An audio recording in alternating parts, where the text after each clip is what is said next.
బెంగాల్లో బీజేపీ గెలుస్తుందో లేదో తెలియదు కానీ బీజేపీ కోసం అన్న ప్రచారం చేసుకొస్తున్నారు కానీ వాస్తవంగా రూల్స్ ప్రకారం జరుగుతున్నాయి. కానీ అది దానివల్ల బీజేపీకి ఎక్కువ లాస్ అన్నటువంటి వాదన కూడా ఉంది.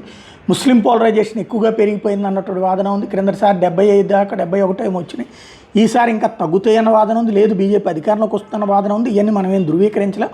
తాజాగా ఎన్నికల సంఘం మాత్రం 2550 సెంట్రల్ ఫోర్స్ కంపెనీస్ని బెంగాల్ ఎన్నికల కోసం నియమించింది. 150 అడిషనల్ సిఏపిఎఫ్ కంపెనీస్ని అక్కడికి చేరమని ఆదేశించింది. లార్జెస్ట్ సెక్యూరిటీ ఏర్పాట్లు చేసుకొస్తుంది. 2024 లోక్సభ ఎన్నికల కంటే కూడా ఇప్పుడు ఎక్కువగా తీసుకొస్తున్నారు. అప్పట్లో పోల్చుకుంటే ఇంకొక 200 సిఏపిఎఫ్ కంపెనీస్ అదనంగా చేరుస్తున్నారు. ఈవీఎంలకి ప్రత్యేకమైనటువంటి ఏర్పాట్లు చేస్తున్నారు.